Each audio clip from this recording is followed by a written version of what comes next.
What's going on, guys? Welcome back to another video.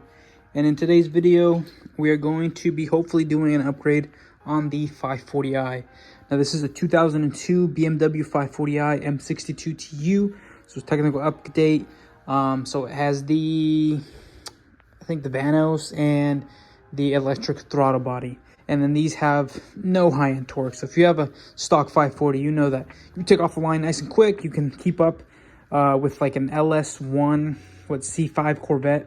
I'd always race those, and off the line I'm taking him, and then around 60 he starts to pass me. So they're quick enough, right? I mean, I guess when you're comparing these two older cars, they might not be that impressive, but for the what this is compared to what that is, I think it does well enough. So what we're going to be doing today on this upgrade is we're going to be upgrading the throttle body from the, I believe, 78 millimeter to the 84 millimeter.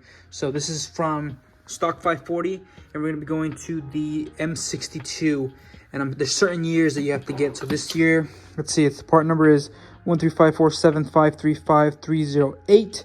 So this is the 551, and if you get a, so this is, there's two throttle bodies. There's the stock one, 540, and then there's the second one, which is the same size as Denon, and that one comes on the N62. But those years, it's like, I think that goes up to 82.1 millimeter, I believe. So, and the 82 was the same size you would get if you got the Denon Performance one. We actually did have one of those a little while ago, but I decided to sell it just because I knew I wanted to go N62. And then you have this one, which is like the final revision. This is 84 millimeters, and this is N62 as well. You just have to find, I'm not sure what comes with what, but it's just this part number. So I'll probably put that in the description. So yeah, this is the big boy. It's pretty big, and I'm not sure how much power difference we'll get. I'm just optimistic, and I'm excited to see what a bigger throttle body would do. We do have the M60 intake in here. I believe the middle one, which is larger runners. I don't have the I forgot what they call the little funnels in the intake. There's a certain generation that has funnels in there. What are they called? I can't remember the name. I'll probably look it up. But you can get that one, which is the most sought after one, but they're hard to find. They only came like in 1 year, I believe, or 2 years. And then you have the regular M60 one. So we have M60. We have new gaskets, front and rear, new PCV. So we're just going to do that. And then I figured while I'm there, this is the stock intake. Oh, sorry. This is the intake that I got the car with. I took it off, obviously, for smog reasons. And since we are now smog legal and do not live in a state where, like that's a lie, just because, you know, we're car guys out here, we're going to put this on. So I think this, paired with the bigger throttle body, we're going to see if we feel or hear any difference in the tone or the intake. And then, obviously, I did have the whole Denon intake, but I sold it only because I understand that the mass airflow sensor, they were saying you needed to have a tune for it, and I wasn't going to get that anytime soon, so I sold that. And which sucks, it had this piece and this piece. So I had the whole intake, and then I had the elbow to the throttle body. That was nice and large. Unfortunately, I got rid of it, so now I either had to buy that piece to run this, or I'll keep an eye out there because I'm sure there's plenty of things we could do. But for now, what we're going to do is go ahead and pull the strut bar up out of the way so we can get the cover off. Look at the stock harness there. And then here is the N62 throttle body harness that we are going to be soldering on. So I'm going to look at the harness, and I'm sure we'll figure it out. And once I do, we'll be good to go. So now I'm just going to take this apart, though, get to the throttle body, and see what we're working with.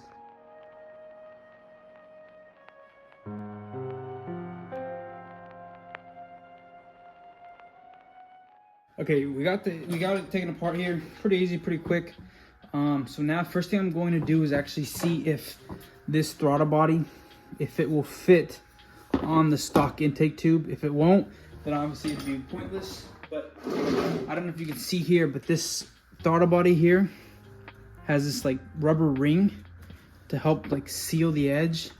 So as you can see here, this thing would never fit over this one, but it's about the same diameter. So that essentially means that this stock piece should possibly fit on this. Okay, so here I have stock intake tube. I have seen some people also just delete the silencer here. This is the air silencer, so you just cut that, put something in there, and just JB weld it. And it kind of helps the flow, and maybe add some more, I don't know, intake noises. So here's the 84 millimeter. Let's see if this fits, and yes, it does. That fits perfectly, which is pretty sick. So that means we can run this stock piece with our 84 millimeter throttle body. So this fits. Now let's see the harness, see if that's gonna work, and get that put together. Remember guys, apart from this being technically a performance upgrade, which I know I can't, tell you guys how much of a performance upgrade it's gonna be. You have to remember also that on my last 540 I went through like 3 used throttle bodies. And sure, you could say, well, you should have just bought one new one, but a new one was around like $500-600 at the time. And then also a used one was $60. So that also, not to mention, one of these fails, they leave you stranded. So it's kind of a bummer there. But yeah, so it's like on this car, I haven't had any throttle body issues, but I know that it may be coming. And while I'm not going to say that this is, bulletproof, the 84 millimeter, I would assume that it's possibly newer and maybe designed better, and it might not fail. It may fail, but at the same time, these are a little more harder to come by than these, believe it or not, because these, M62, they are in the 540s, the E38s, but usually junkyards do have E39s, but recently I've been seeing a lot more, X5s, 7 Series, 5 Series, and 550, stuff like that at the junkyard. So that'd be, I'm going to say that this is easier to find, especially since the throttle bodies at the junkyards I've noticed have been missing on the 540s.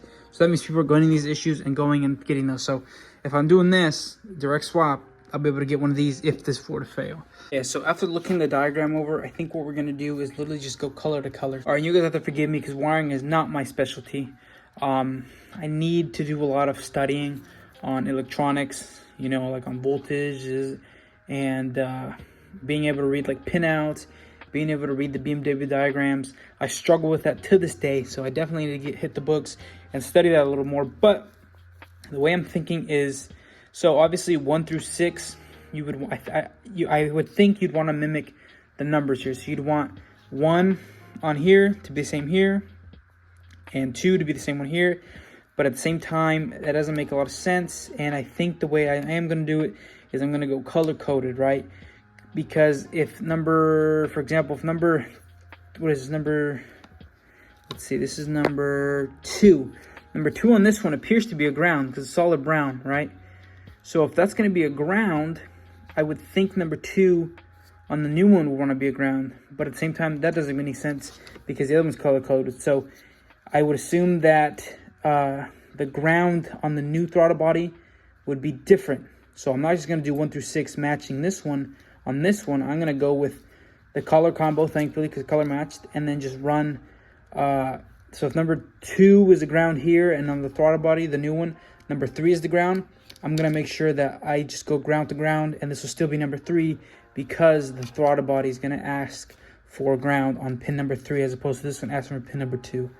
Essentially is what I'm getting at. So, like I said, on this, it's going to be really simple. I know there's a different harness out there. Let me see if I can find a little piece. So you can get this harness as well, which is obviously 4 or 5 different colors. So you got brown, blue, white, and black, black and yellow. So this one's like off of E60, I believe some people are saying. But I pulled this up, E66, which is what, the 7 Series.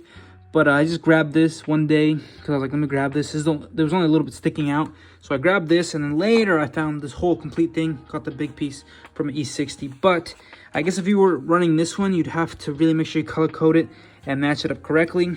But since we have this color coded one, same colors, I'm just going to do that. I'm going to go color to color. And then if it switches the position on the new throttle body, that should be okay because that's what that throttle body is probably going to be asking for in the other car. So we're going to plug it in, then we're going to get in the car and reset the adaptation for the throttle body, do the throttle relearn, and then we should be able to start this thing, no problem.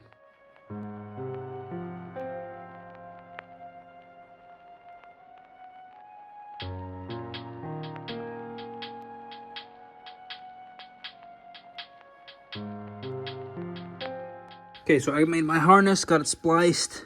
I did put this big piece of heat shrink, but it was too narrow. It didn't fit over the other heat shrink I put. I did heat shrink every individual wire as well, and I soldered it together. So now I'm just gonna remove the throttle body, plug this one in, and see if we can reset the adaptation and see what happens. I'm probably gonna plug it in, put the car in the on position, check faults, make sure it's not throwing a fault, because I don't want to start this and I did something wrong and this thing starts taking off or something like that. So let me swap that and we'll be done.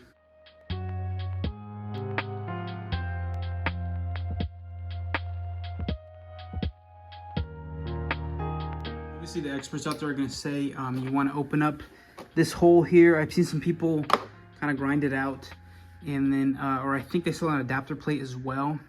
So little things like that you could do in the future. I'm just doing this because it was relatively inexpensive. I got the throttle body for free from my friend Noor. He's parting out a car. And then the harness, I paid like $2 at Pick and Pull. So all in all, I'm into this thing, you know, dang near nothing. So I'm doing, you know, kind of the short route.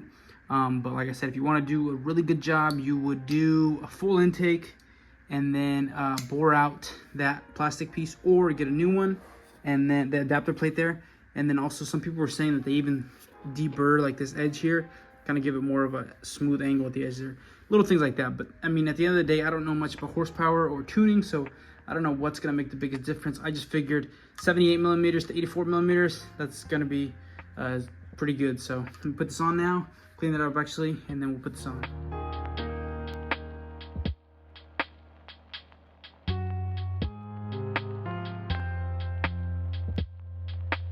Okay, that's fully bolted up. Now we are going to plug it in. Okay, now plugged in. And now I am going to put power to the car.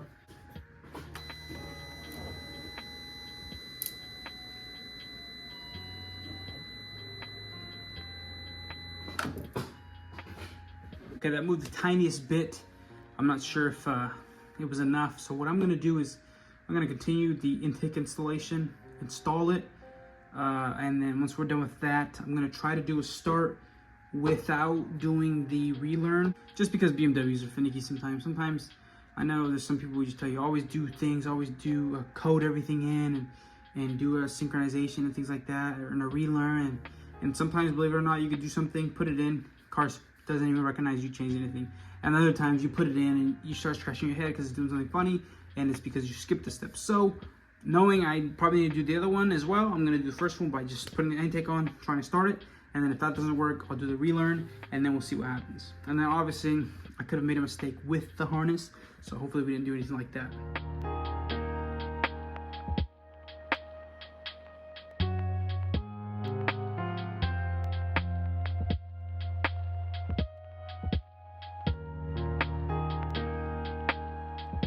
Okay, so I got the intake on. It's not the best fitment. I think what I can do is cut this pipe a little bit, shorten it up, because it is a bit wonky, but it is sealed, so, I mean, it works. Like I said, I'm just doing this temporarily.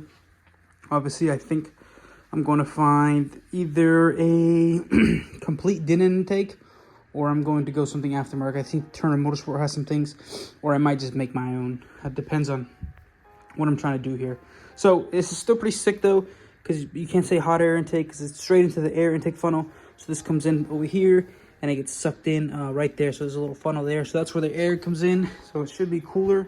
And then obviously we go straight to our 540 here. So yeah, that's it. I got the mass airflow sensor plugged in.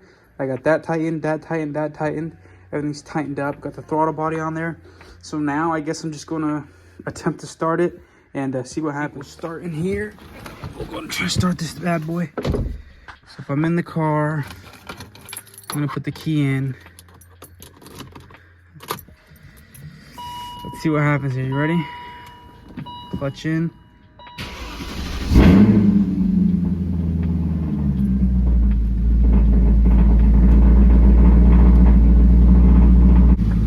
Yeah, so I mean, that's idling and running. No check engine light, no weird idle. I can't guarantee anything yet because obviously there's a chance something may go wrong on our first test drive. But for now, that works. So that's pretty sweet. So you guys saw how simple it was. Colors to colors. Cut it, splice it, put a new one on, put the new throttle body on. Everything's pretty much plug and play. And you can do this upgrade for, I think, like less than $100 because the throttle body is like $60 used, and then harness a couple bucks, and then whatever other little things you need. So I can't speak for it too much yet. We got to test this out still, so I'm going to turn this off for now, go to bed, and then tomorrow morning we are going to take this on our drive, and I'm going to give you a butt dyno essentially. I don't appreciate the intake demos, but if we can get some airflow noises or some cool whooshing noises or anything like that, I'm game for it. Like I said, I got that with the car, so it's not costing me anything to install that. So yeah, like I said, seems successful. Let me see if I can give it a quick reg without waking everybody up.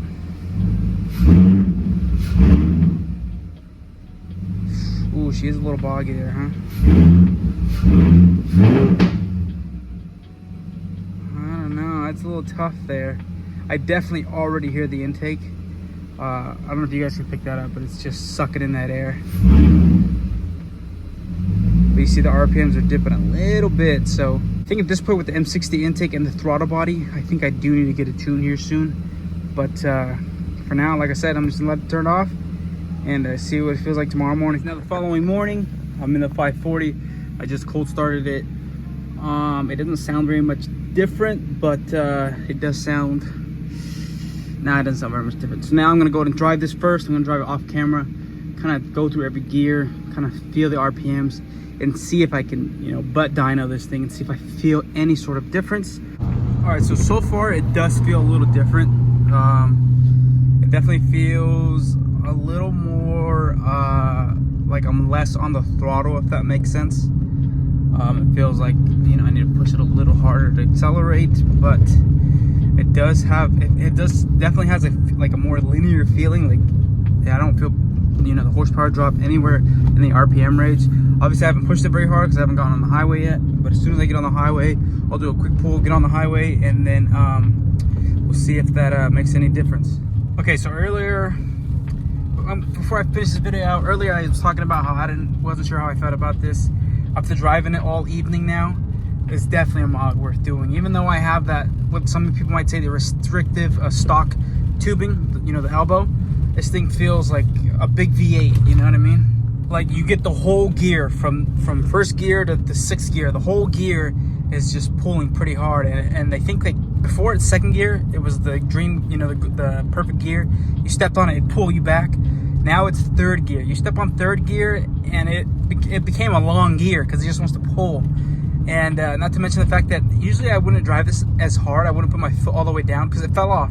But now I can push the accelerator all the way down to the bottom, which means that I don't know what that means, but this thing definitely, it gets up and goes now, the whole gear. Especially around that 3,000 RPM, you step on it, oh man. You definitely, like I said, you get that whole gear now. So I was a little on the fence earlier. Now I definitely say if you have the time, even, you know, I would say money, but it's like 60 bucks for you starter body.